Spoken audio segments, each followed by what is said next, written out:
Good afternoon, everybody. Welcome. This is a joint lead EPI seminar, and we're thrilled to have with us today an excellent speaker, Dr. Ed Gregg, a director at the CDC, but Wei is going to give him a formal introduction.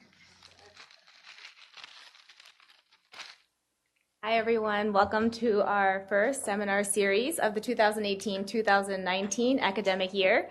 So as Donna mentioned, we have a treat for you today. We have Dr. Ed Gregg from CDC, where he is the chief of the Epidemiology and Statistics branch within the Division of Diabetes Translation. You'll be hearing more later, but in this role, Dr. Gregg oversees the National Diabetes Surveillance System, and he integrates the surveillance data with research in epidemiology, health services, and also intervention effectiveness, with the overall goal of identifying and informing lifestyle interventions and health services to prevent obesity-related chronic disease. So without further ado, I'll hand the floor over to Dr. Gregg, who will be speaking on recent turns and new challenges in the U.S. type 2 diabetes epidemic. Thank you, Wei, and thank you, Donna, for that introduction. It's a treat to be here.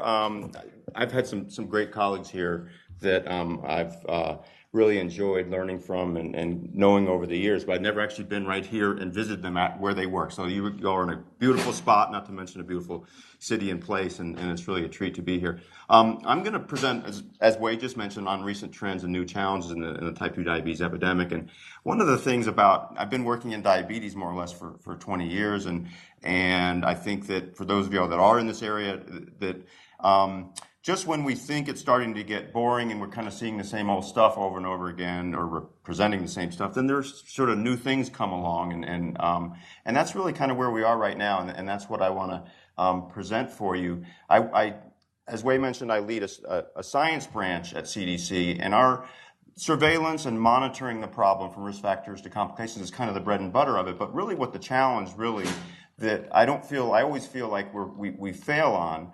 But it's important for us to interact with others to go to this next step, is to figure out how we target populations and interventions. And that's what I'm looking for discussion on. I'm going to take you through four things. First of all, I want to give you the context, the long-term trends and the transitions, the things that we thought were sort of the case, and for the most part are what has happened in the type 2 diabetes epidemic. But I want to share some new data with you, and then talk about how we think how the character of the diabetic population, that risk population, is changing, and then what all this means for epidemiology and prevention. As Wei mentioned, our group monitors or manages what we call the U.S. National Diabetes Surveillance System, and this is really put together over the years by Linda Geis. If you know Linda, just worked on a career basically of doing a great job of. This is really an integrated assembly of different sources out there that are really available to everybody, but we have a team that standardizes and with the idea of being able to provide a consistent view of what's happening from risk factors to care to complications, and we try to bring in economics, and we try to do it from a national level all the way down to the local level where possible, and that's where we're weakest. And it draws on different sources for different reasons. So it draws on things like the NHANES and National Health Interview Survey for prevalence, draws on, for the most part, the National Inpatient Sample for complications and incidence of the complications. Tends to call on BRFSS for behaviors, vital statistics for mortality, of course. And then for other cases, special problems that we can't do nationally, such as diabetes in youth, the SEARCH program, with Donna as the lead and co-chair of that is one example, and the other being a renal disease registry. So we consider all of these sort of elements of the national system. So first of all, just to give you the long-term view, and then we're going to move towards the shorter horizon. But I think it's interesting if you go back about 25 years from now, if you're new to the diabetes problem, things were very different at that point. And it's interesting that now we think of it, oh yeah, this is a public health problem, this is an epidemic, and so on. And we definitely didn't think of it that way then. Then it was a complex clinical problem. They knew it was hard.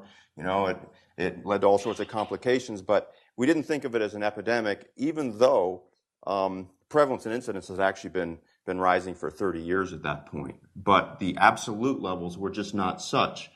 We're talking about 3%. So they weren't enough to get the attention of people. But really, this is something that had been increasing for a long time. What was on people's radar screen was that for those people in the U.S. who had diabetes, they had this enormous risk of really bad outcomes. 20 times risk of amputation, 10 times risk of ending up on dialysis. And the care was really pretty poor. Only 14% at that time actually monitored glucose, and 30% had an A1C level, which is greater than 9%, which is very high and brings a very high risk. And then staring people in the face were these two big trials that were done in the US and the UK that showed that if you actually did control glucose, you did manage diabetes, you had a big impact on all that. So really what happened, what followed there in the next, over the next decade was that improving quality of care, getting education really became the vehicle to public health, the vehicle to public health response to diabetes. And then there was a lot of funding that went to programs. And whether these are what aspects of this response actually led to the changes is, it's an interesting area of debate, and it's anybody's sort of speculation. But a number of years ago, we assembled a number of data sources to try to quantify what had happened over this time. And it was really it's quite impressive. And in some ways, I think you would call it one of the bigger public health successes in chronic disease. And that is that rates of MI in the diabetic population dropped by about 60% over a 15-year period. Rates of stroke dropped by an almost amount, although you note now that at this point in 2010, stroke was now equal with MI. Rates of amputation declined by about 40%. End-stage renal disease declined the least. Okay, remember that, and we'll come back to that, but that it did nevertheless decline, and then rates of death directly from diabetes declined as well. So you have this across-the-board improvement, very encouraging. A side note is you had a narrowing of the macrovascular and the microvascular. So basically, it seems that to the extent that we're seeing decreases, the bigger decreases were really in heart disease and stroke, less so in the more specific diabetes outcomes. And we didn't have retinopathy, and we still don't for that matter. So we don't really know about the more specific diabetes complications. But that is the good news, and there's no question that represents a big success. But I think there are a number of qualifiers that we need to recognize, and that perhaps people are less aware of. And that first of all, most of that improvement is really driven by older adults. And in fact, in virtually all those outcomes, except renal disease, you see a big narrowing of rates. So the age-related difference relative risk is much less than it was. In some cases, it's basically been eliminated. And so you get this big improvement in older adults, at the same time a lack of improvement in young adults. Now, these are outcomes that generally don't happen in young adults. I mean, it's very rare that an MI or stroke's going to happen in a 43-year-old. So this is not the best data to ask how things are going with the young diabetic population. But to the extent that we could, there's the hint that it's not good there. General parallel improvements in different groups. So it was not a worsening of disparities, but not a narrowing per se. The other thing that's apparent, not from our data, but from others, that those improvements seem to be driven more by people who've already had an event. So somebody who's already had an MI or a stroke, and they go and they get great care, and then they don't have a second and third, which is a great thing, but that is not necessarily the same thing as reducing incidence of complications. And our data does not actually distinguish between those. And then the other thing is that there's still persistent disparities across these complications. So we say, yes, these complications have declined, but they're certainly not eliminated. There's still 10 times the risk of amputation instead of 20, and it's 5 times the risk of renal disease instead of 10 times. So yes, big success, but it's still not a pretty picture, and there's big disparities that particularly run. You see it most in amputation and stroke and renal disease, and particularly in non-Hispanic blacks, and in some cases Hispanics and Asians as well. And the other thing is that our national data, and certainly when we move to state and local, we actually don't capture these disparities well at all. I mean, I'm providing to you what we see from what we have, but we don't have all the diversity that the U.S. has now, we don't have in our data sources, and we really lack what I think is the most important thing, and that's geographic variation in all of these outcomes. So that's sort of And the reason why this is important is it's the general concept that an average trend, you can have situations where you have a flat trend in an outcome, and you can have some groups that are actually improving and others getting worse, and you don't know that. And I think that sort of points to one of our big needs in the future in surveillance, is to really be able to pick apart when those sorts of aggregation biases are happening. So why did these occur? These improvements, to the extent that the improvements are there, we can look at sort of the classic things like the ABCs, and definitely in the decade before that we reported that data, there were big improvements in A1C levels in the US, or the proportion meeting good levels and the proportion meeting good blood pressure and lipid levels. But I think that actually that sort of, to just look at that 10-year period, sort of sells short a little bit the broader public health efforts that probably influence those trends. And if you think about these, these are outcomes that have long incubation periods, and they develop over long periods of time. And realistically, the reductions in diabetes complications are probably due to lots of things that occurred over time. And, you go back to the 70s, big reductions in smoking occurred that probably actually had effects 10, 20, 30 years later, whereas blood pressure and lipid changes were not really happening at that point. And you go to the 80s, there was a big push to actually screen, detect, treat blood pressure, and you saw big decreases in blood pressure during that time and moderate declines in other risk factors. And then you move to the 90s and you saw some continued improvement. And then more recently in the 2000s, there's been big improvements in lipids and not so much in the other areas. So it's probably been a combination of multiple factors occurring at different times, combined with lots of other aspects of improvements in medical care, organization of care, self-management, and so on. So it's probably due to multiple factors. But while we've had this big improvement, right, in complications driven by lots of factors, as you're probably aware that I think I showed you the 58 to 83, so it was increasing there. Well, it really, in the early 90s, incidence and prevalence really increased dramatically. And I think this is sort of what you're more familiar with seeing in the news. So you had this sort of,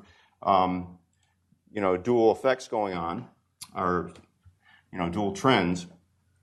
And so if you take that into account in the following way, if you go back and you look at that complications trends, and you ask the question slightly differently, and you say, instead of asking what's the rate in the diabetic population, you ask what's the rate or the incidence of a diabetes-related complication in the community, so per 1,000, whether or not a person has diabetes.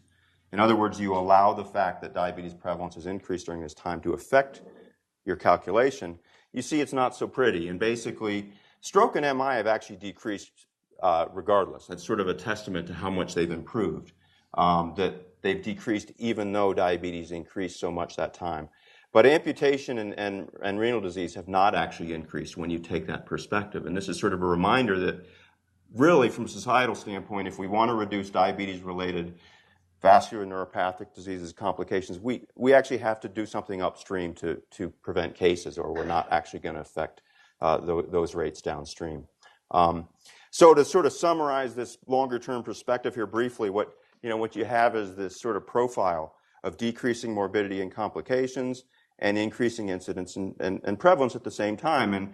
And it's an interesting discussion of why you see improvements in one and not the other, but I think that really what most boil down to is that our medical system and our primary care system can deal with these and just does not know how to deal with these. And we have I think different set of challenges to reduce the aspects of our society that influence incidence and prevalence. So that's sort of the bird's eye view, long-term perspective. But you might have noticed that all my slides there ended at 2010, right? And we're kind of slow. We're always we always feel bad about how slow we are getting data. Usually it's at least a 2-year lag, but time crept up, and then and we start to see that it's been now 8 years since 2010. So what's happened since then? And there's some unexpected things. First of all, a couple years ago, we did publish what at the time was really the first apparent non-increase. So for the first time, we observed we had enough years that we could say prevalence and incidence is clearly not, and this is diagnosed diabetes, by the way, is not increasing in the diabetic population. And that was published in John Melinda Geis, and you can see there are 4 straight years, basically a plateau in prevalence. And this actually looks like a decrease, but it wasn't significant. So we just, again, we referred to both of these as plateaus. Well, this was through 2012.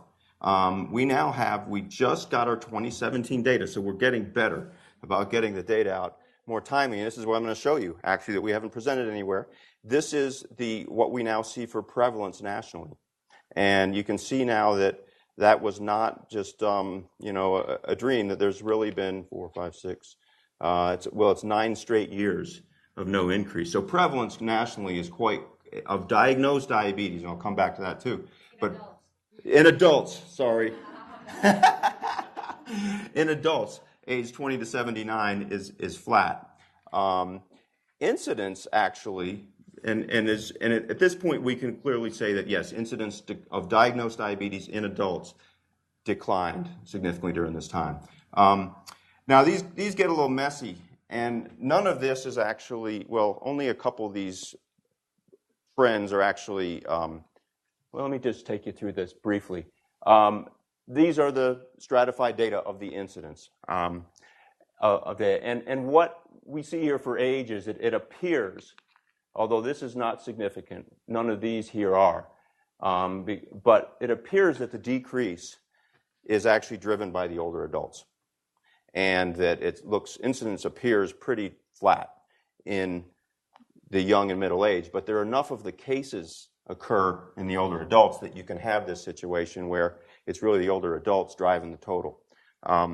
Sex, it appears, there's really no difference between men and women, but I think the other thing that stands out, and this is the one group where it was a significant decrease, technically the only subgroup where it is significantly decreasing is in non-Hispanic whites. So the numbers are smaller in the other race ethnic groups, but so we need to qualify that. We're seeing a decrease in diagnosed diabetes in adults, but it seems to be driven by, it's perhaps driven by non-Hispanic whites and older adults. And now this leads to a whole discussion of what is this, what are the explanations here? Is this a chance observation? This is a National Health Interview Survey. It's a sample. It's a great sample, big one, but it's just a sample. Is this increased detection, reaching ceiling and plateauing? This is diagnosed. A lot of people have diabetes or undiagnosed, and the degree of testing and the way that clinicians diagnose individuals can affect the rate. And it happens that there have been changes in the recommendations for the threshold. In 2010, there was the encouragement to use A1C, which if clinicians go completely to A1C from fasting, the A1C threshold is actually less sensitive. So you would actually perhaps expect a decrease in incidence. On the other hand, if A1C, what anecdotally people tell me is that it makes testing so much easier that there actually is more testing, and so that would not. But the fact is we don't have data that actually tells us which of those scenarios is really influencing things. You might wonder, okay, did we just sort of top out? We saturated everybody who's genetically susceptible with our environment, and I think there's not sure you'd see a decrease in incidence if that were the case. But and then finally, hopefully, it means that things are working, and that our efforts, the awareness that's been now, 16 years since evidence of prevention has been out, that things really are working now in a variety of ways. Just a couple comments on these. It doesn't seem to be a chance observation because we see this in other data sources as well. This is an assembly of all the 50 states in the BRFSS, and what you see here is, I think, a bit kind of classic epidemiology. You see this plateau in prevalence here, okay, and that's on this axis. And then we don't show all the states for the prevalence, that's just for a perspective. But then for incidence, we see in general a decrease in incidence with some variation around the states. But overall, it suggests that people are living longer, so prevalence is being maintained, but incidence is decreasing. So there is some other corroborating information that in a very, very vague way would suggest that things are changing in the right direction. I think that if you look at sort of national dietary trend information, you see peaks and even decreases in certain total dietary intake, sugar beverages mid-decade. You see physical inactivity decreased and then, well, plateaued.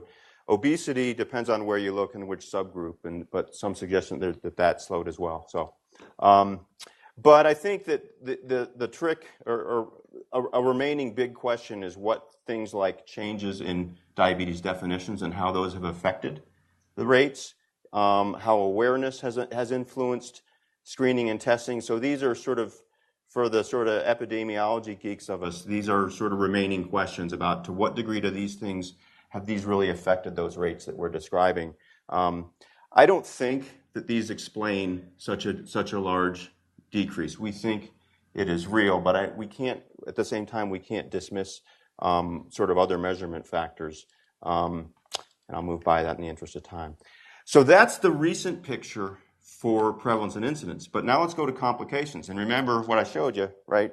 Big, nice improvements until about 2010. And I'll share with you that now this is, we actually have this through 2015.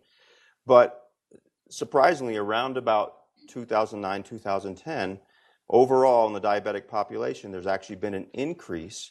And that's the total numbers here in the bars, okay? Numbers of thousands of amputations, or the rate is here in these triangles, or the fitted rate is the lines, but there's been a significant increase in amputations after 2010 that we are working to try to understand. Now, there's some clues here. First of all, if you go again and look at age strata, we see that increase is greatest in 18 to 44, and in the 45 to 64s, and the increase is greater in men, okay? But it's not like things are continuing to improve in everybody else. So there's still, it's basically a flattening in the other groups and in women. And I'm not sure if the other, in the interest of time, I didn't put these slides in, but it's apparent that this is driven by smaller amputations, toe amputations, okay, toe and foot. But, and that's really where the increase is. But the bigger amputations, okay, below knee and above the knee, have not continued to decrease either. So one speculation is that, well, for whatever reason, vascular surgeons are doing smaller amputations to prevent the big ones. And that may be the case, but if that's what they're doing, it's not working, because it's not, you're not seeing a decrease in the big amputations. So whatever the case, something is going wrong here with amputations, and we don't really know why. About the same time, we noticed that one of our other sort of key indicators of diabetes care, hyperglycemic crisis mortality. And this is basically, could be kids, young adults, anybody, could be an older adult with type 2 diabetes ending up in the hospital dying of acute hyperglycemia. Fortunately, pretty rare, but it's still a big, worrisome outcome that we don't like to see an increase, and this is significant, and it was driven again by young adults. Okay, and that's nationally. See the same thing for emergency department hospitalization. I don't know if Lee is here. Lee Perot is working with Jessica Harding on analysis showing an increase in infection-related hospitalizations. Coincidentally, about the same time, around about 2010. This seems to be driven by certain subsets, particularly UTIs, sepsis, and to some extent skin infections, and which you might expect as being related to the amputations. But whatever the case, another trend going in the wrong direction. And then finally, if you go and you look at the ones where we've had the biggest successes, and you take a closer look at different cardiovascular complications of diabetes, you don't see an increase, but you see a clear flattening that occurred around the same time. So, I feel almost a little bit embarrassed that it's 2018 and we're just now sort of coming upon a number of these examples that suggest that although the overall long-term status of diabetes complications and life expectancy, well-being for a person with diabetes has improved dramatically, we're seeing a resurgence in some concerns over the last few years that raise all sorts of questions of why. And I think this is where epidemiology gets really interesting and is really important right now for a variety of reasons. And I think we can think of different categories of why. First, we always have to think about biases, and there could be some. There could be some measurement biases driving it, either in the coding of these outcomes and for lots of different specific reasons. The denominator might be changing. We might have our changes in definitions might have then made us have actually a sicker denominator, whereas in the past we had a progressively healthier denominator and decreasing rates. There could be patient factors, self-care, changes in underlying risk factors, self-management, the fact that in young adults we see really in a lot of different ways less inferior self-management and less attention and uptake of primary care. There could be aspects of practice and providers, basically decisions that are being made, those things I mentioned with amputations, but maybe there are other factors in that as well. And then finally, there could be some big picture things that affect those other domains. Healthcare reform happened around 2010 with all sorts of arms. A lot good getting people insured, but there might be other unintended consequences that came from that. For example, I wonder about the huge proliferation to high deductible health plans that has happened. And there's some evidence that might be affecting certain outcomes. Are there other things? The Great Recession. And this, I think, is all sort of unexamined territory. And I think these are important questions to ask under any circumstances, even if we weren't seeing a possible resurgence, because even if you're seeing decreases, you've got variation. You want to know why that variation is there. But I think it's particularly relevant now. Anyway, so that picture that I described to you I think now we're kind of trying to withdraw. You see this sort of amateur drawing job here. But we have to redraw it a bit, I think, sort of question ourselves. How am I doing for time? Okay. So that's sort of long-term picture, short-term. How is this affecting the character, and what does this really mean for the future aspects of the epidemic? And there's lots and lots of ways that we could speculate. But to me, what stands out is sort of this sort of two dual paths that converge. Okay, and one is that we have, in general, if we can kind of set aside these recent concerns, in general, we have a big progress in older adults. Okay, people with diabetes are just managed a lot better, and their outlook is so much better. I have a 78-year-old father with type 2 diabetes, had it 25 years, and I don't think he's basically complication-free. He goes and hikes and does whatever he wants. And there's really people out there, examples of how diabetes can really have very little effect on, well, he wouldn't say that, but could have less effect. But so what's happened in older adults is you've had this big macrovascular reduction and you've had decreased mortality, right? And what this does essentially has reduced competing risk for other outcomes. So it's allowed other things to come in. And essentially what you have is extended exposure. People are living longer, and they're basically exposed to glucose and whatever else goes along with diabetes for more years. And I think that what's happened there is that you have actually a diversification of complications. And because people are living longer, they have more time just to accumulate those same events that they fortunately aren't developing at quite the same rate. But when you think about that, what that means is that we have the classic outcomes, but we have others that are more important now. That there's a lot of cancers that are actually associated with diabetes, disability, cognitive decline, and dementia, aging-related syndromes. So there's a diversification of outcomes. We've seen this particularly starkly in the mortality data. And we published this just recently, where what we looked in the diabetic population at causes of mortality, and these are by big categories. And so in the blue here is the vascular. So what you see is a big reduction in the rate overall. Okay, that's this big bar compared to this bar over 25 years. But you can see that proportionately, it used to be half of all deaths were vascular. And now it's only about a third. And so in the meantime, what happened was cancer rates were more or less flat, declined a bit, but they still stay about 20%, 19%. Is the vascular, does that include heart disease? I mean, that's the big... It does. It includes heart disease and stroke and other variety of vascular, hypertensive. It wasn't on the list. Excuse me? The previous slide wasn't on the list. True. Yes. I mean, I think that, well, the vascular, heart disease deaths, MI is driving this, I would say. And then what's in this non-vascular, non-cancer is basically proportionally where the big increase has been. And it's all this other stuff that I think I labeled here.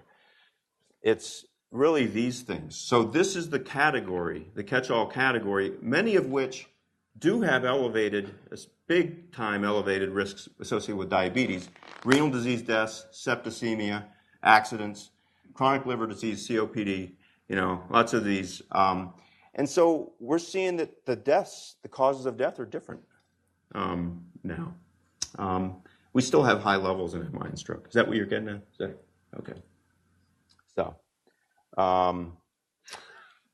anyway, so that's in older adults. And then in young adults, you have this sort of parallel issue that maybe you've seen this data before. This is a SEARCH study. And so this is incidence of different race ethnic groups from SEARCH. And you see that there's no evidence, certainly, of a decrease anywhere. And basically in all kids except for whites, you see an increase in incidence.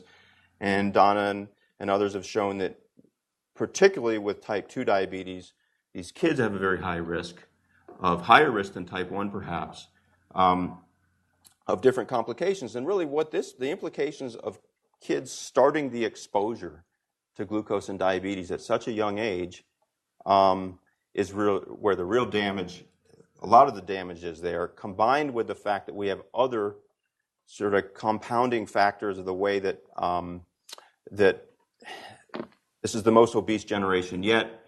The care that's both given and taken up tends to be worse. Risk factors, for example, smoking in kids with diabetes in certain groups is actually higher than non-diabetic counterparts. It's basically unheard of in adults.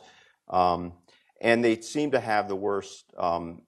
They, again, are the group where we see a resurgence. It seems to be in the younger kids. So what you have, again, is a situation of essentially extended exposure. And I don't think we have this, we don't know this yet, but I think what we can speculate is that to the degree that diversification of complications happens and that you have maintained levels of these complications because the exposure length is greater, that this is what we're going to be dealing with. And it's really ironically driven by one good thing and then by a very bad set of processes. So to summarize these sort of dynamics and themes that I think we're seeing is declining complications driven more by macrovascular disease, specifically in older adults, diversifying morbidity and causes of death, young adults is a distinct concern, recent declines in diabetes incidence, but I think a bit unclear effective detection, expanded exposure offsetting declining rates of complications, and indicating a demand for primary prevention, which I'm going to talk about briefly. And then evidence for an unexpected resurgence of some complications. So in a big picture, that's sort of what I think that we've seen. Now, what does this mean for prevention? And I think it's probably obvious why it's important is because that although we always have the need to take care of people with diabetes and prevent the outcomes that follow, that whatever we can do upstream to reduce that incidence rate is going to help us. And, I think that this is a whole talk and a whole day perhaps of what do we mean, what should we do? And so I'd like to sort of propose that there's really sort of four principles though. that in the ideal world, when we have a big chronic disease problem like this, what are the 4 principles? One is that whatever we do, prevention should have multiple avenues, okay? So rarely does anything work through just a single avenue of just using the clinical settings in health systems, or just using health promotion efforts out in the community, or just using population targeted policies, okay? I think it's working. People argue on different for and against those different dimensions, but I think it's fair to say that it's optimal if we can work through all 3. And that means including, by definition, going to high-risk populations, and then also using population approaches. That's sort of the second principle. And then I think the third principle that follows is that means that what we're ultimately looking for is a multi-tiered response, where we're looking for focused interventions for particular people that are going to respond well and where it's going to be more effective and perhaps more cost effective, but you need other approaches that everybody's going to benefit from. And then the other thing that is harder for us to really, I don't think we use as much in our thinking, but is that we need to think about short-term and long-term horizons. And your answer about the mix of those might actually be different. That if you're really trying to reduce incidence in cases in 5 years as opposed to 20 years, you might come up with a different decision about what your priorities are going to be. So, as you probably know, really the focus, at least in our division up till now, has been on the high-risk side. And that's really, and I think they've been criticized, we've been criticized a bit at times because it's been pointed out that you're not going to reduce trends and incidents with by just going to the high-risk people and getting high-risk people into structured programs. But I would argue that's not a reason actually not to do it, you know. And so they've, anyway, the CDC's got a recognized program, and it's expanding very rapidly now. This slide is a bit old. I think there's more than, I think there's more than 1,557 programs, but there's thousands of coaches and hundreds of thousands of now eligible participants. And reimbursement is always a challenge, but that's continuing to grow as well, as I understand it. And this is an earlier version of the map, but this has been the approach. And the notion, of course, ideally is that clinical settings are not where the prevention is carried out, but they're the referral arm to the community. And then to basically make it financially sustainable, you actually train people, you train lifestyle coaches using a train-the-trainer model to provide an evidence-based program, as was shown by Dick Hammond from the diabetes prevention program. And so that's really a big initiative that's underway, and I think that overall right now it's been very encouraging. This is registry quality control data in essence, showing basically the percent weight losses according to sessions. Overall, the weight loss is about 4% among people who attend at least 4 sessions. Not bad out in the community. And you can see that you actually get quite good weight loss in those who attend all 16 sessions plus the maintenance phase. So things are going well there.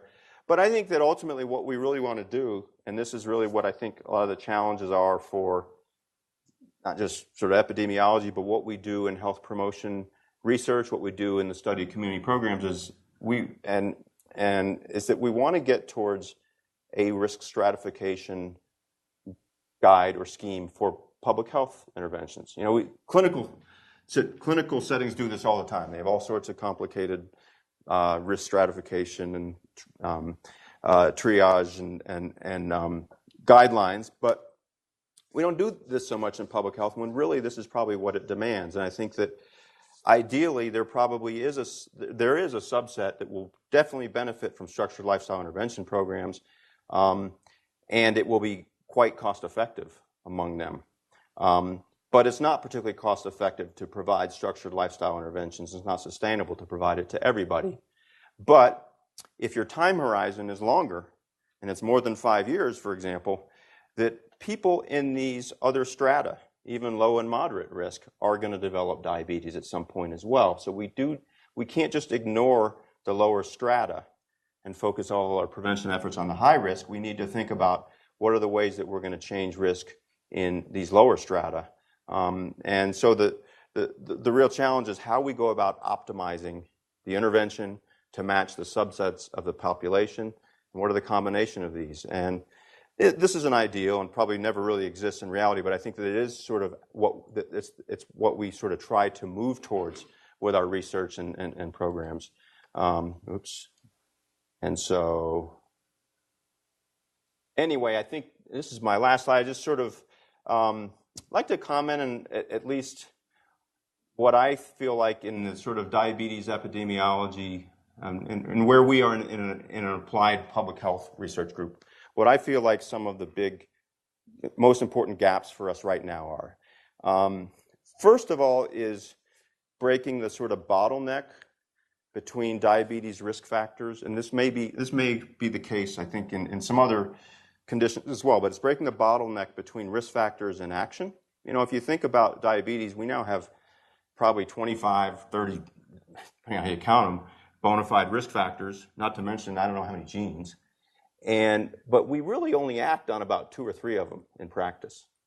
And there's a lot of reasons that we shouldn't and we don't, but I think that we don't have the research in place to tell us how we should be acting on all of those other risk factors that epidemiology has given us. So that's sort of one. The second, and this is more of a sensitive thing for us, is I feel like that there is a huge amount of geographic variation that we just that we hear about, but we don't have systematic data on. And that prevents, I think, us from really targeting interventions and populations very well as it should. The third is that, and this is kind of going back to the fact that we have, when I describe this resurgence, but I think we need better study of the etiology of trends in risk factors, care, and outcomes. You know, in epidemiology, we get trained to study the etiology of biologic factors and environmental factors, and that's appropriate, but that's taking a static perspective, that's a factor that might affect you in 2018 or in 2008 or 2000. It's a different thing to ask what are the factors driving trends. And I think we've kind of left that sort of stuff to health policy researchers, but that's not really what they're oriented to do. They're oriented to look at a policy that a congressman's proposing and see what that effect is. They're not oriented to look at our epidemiologic data and say, wow, what is really affecting this? And if you think about it, the potential to actually act and influence the factor is even stronger if we could do that. So I think the question is how we, you know, if you remember those domains of speculation that I shared for you, how do we actually, how do we get a handle on that? And I actually think, personally, I've been interested in natural experiments as sort of the vehicle for that. And I think that partly because it takes advantage of the fact that epidemiology is sort of, you know, it gives us we're the basic science for public health, but we've had this explosion, this proliferation of all sorts of data, good, bad, you know, messy. A lot of it probably should never be used, but there's a lot of it that we need to learn how to use. And I think that's where the opportunity is to achieve that third bullet. So, and those are sort of very sort of vague gaps that, you know, I think that if they're valid, I need a lot of help figuring out how to do it. So anyway, that's all I've got for now. So look forward to discussion on any of this. So.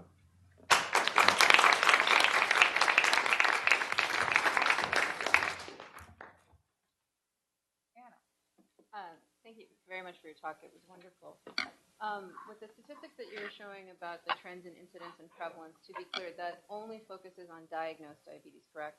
Right. Have you seen any changes over time in the combined rates of diagnosed and undiagnosed diabetes? Are you seeing any evidence, for example, that maybe the gap is closing in undiagnosed diabetes and that provides more or less information on that trend? Yeah, so good question. If you go to prevalence data from NHANES, you can actually look at that. You can take the diagnosed and then the undiagnosed. And it appears that actually from that vantage point, prevalence actually has flattened.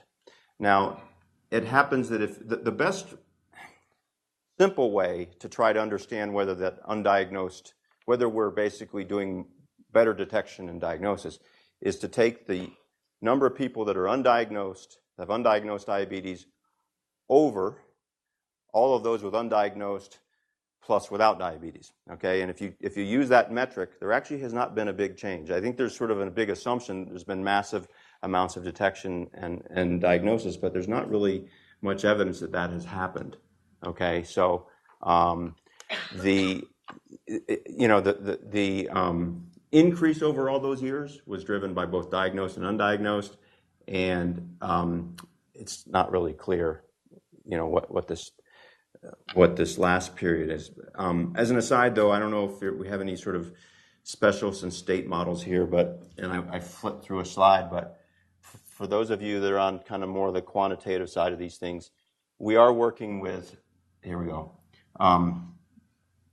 We are working, so what we really capture is this diagnosed, right? But there's this phase before it called undiagnosed. We call undiagnosed.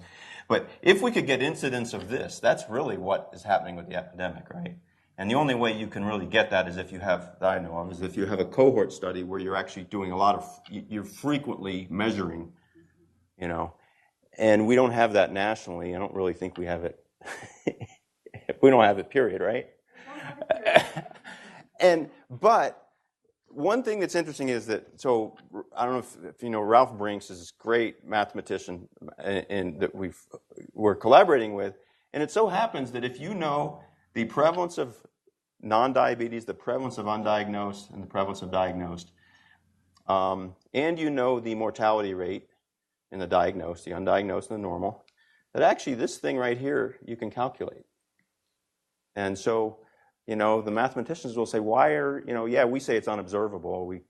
But anyway, as an aside. So I think that the statisticians are going to do some things for us too. Do we need it in a cohort? No, you don't. Well, so the cohort, we're actually validating this model in a cohort. But what we really want to do is if you have these pieces and it's well measured in each piece, you can use it from Haynes. Yeah. So anyway. So. With respect to the amputation data, have you got is that granular enough that you can look for like regional practice pattern variation? Is that uniform across the states, or is there a geographic variation just like everything else in medicine? Great question. So I don't know right now. We do have CMS data, and that's where we're looking that's the only place we can look at the geographic variation. The problem with that is that it's not going to give us the young and middle age, which is where I think the action is. The other thing that's interesting on that, and one of the things is that one of the potential hypotheses is that variation in support for foot care of high-risk feet that actually does vary at state levels potentially in Medicaid and certain populations actually influences things. The strongest hypothesis I've heard actually, though, apart from that, is that what's happening, perhaps due to incentives or incentives to reduce repeat hospitalizations, okay, that vascular surgeons are choosing, or podiatrists, I don't know, are choosing to do a small toe, because they don't really consider those an amputation. A lot of them, they think this is they would much rather, this is speculation, but the vascular surgeons I've talked to say, well, particularly these days, they would rather, if it's a ambiguous foot and it's a hard decision, they would rather do a small amputation, be done with it, and prevent a rehospitalization and another small, an amputation later. And that might be happening. But in one of your slides, you talked about natural experiments. Have you started to look at how perhaps the Affordable Care Act and the states that did and did not adopt the expansion of Medicaid could have affected any of these trends, both in terms of diagnosis or complications for those who were not in the expansion? Yeah, great. Another great question. So we don't in-house have that sort of data, but we do fund through sort of our extramural arm of what we do. We fund a network of natural experiments that there's a group of 8. It's called the network is called NextD2.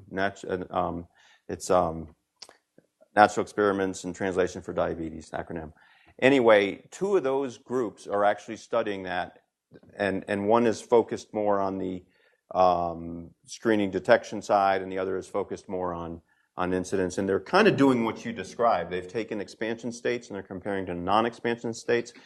And what they're really having to do, though, is they're really trying to do basically propensity score analysis to assemble subgroups in the control states, basically to make sure that their comparator is similar to the expansion state. So yes, that's underway. It's a great question, but I think there's a whole lot more unanswered about what healthcare reform, how it might be influencing these things. Dick? Thanks. Yeah. Great talk, Ed. Thank you. Very stimulating. I guess I had a question about sort of the role of big data in some of the questions you've raised. For example, you can certainly get granular medical data for cash, from United Healthcare or whoever's harmonized a lot of that data on 60, 70 million people. Is there any, what's the role of that data? It's certainly not a cohort, although some of the people are in it for a long time. Yeah. I actually think that is the next step right now. I think another step is to improve our traditional surveillance system so that we can get better granular. But I think that is a next step. And I think, for example, it could be done right now with United Health Group data. One of the groups in our NextD network, actually three of them, use it. And one of them is using United Health Group data to test the question of whether when employers switch their whole populations to high deductible health plans, what does that do, right? And so they've set up a natural experiment to do that. But in theory, you could use that same data, look at amputation rates, and the problem is you got to do your homework about where the policy changes were happening. You need to find. I think the challenge is quantifying the exposures with that data. But I think that's the next step, though. Are there data from other advanced industrialized countries that have national health plans to see what those trends are? Yeah. Everybody has coverage. I've been looking for that, for these outcomes we're seeing the increase, just to see whether it's any, and there's a number of countries have amputation data, but actually none of them past 2014, so that doesn't make me feel quite so bad. They tend to be a bit too old to really know whether this is true in other places. So there's certainly some countries that have much better data than we do. Sweden, Denmark. I think the UK is a little bit more like us, but but I've not seen this, and I've been looking, but it doesn't mean it's not out there. So. Do you see a role for this big effort now with personalized medicine? Types of questions that public health is interested in. Public health. Yeah, I think that, so to some degree, personalized medicine might be one of those things in our circles, okay? That might be, I guess it depends how you define it and when you say that the move, when precision medicine really started to sort of influence us. And I don't think, you would maybe say this is, what you're referring to has just been the last few years, maybe? Right.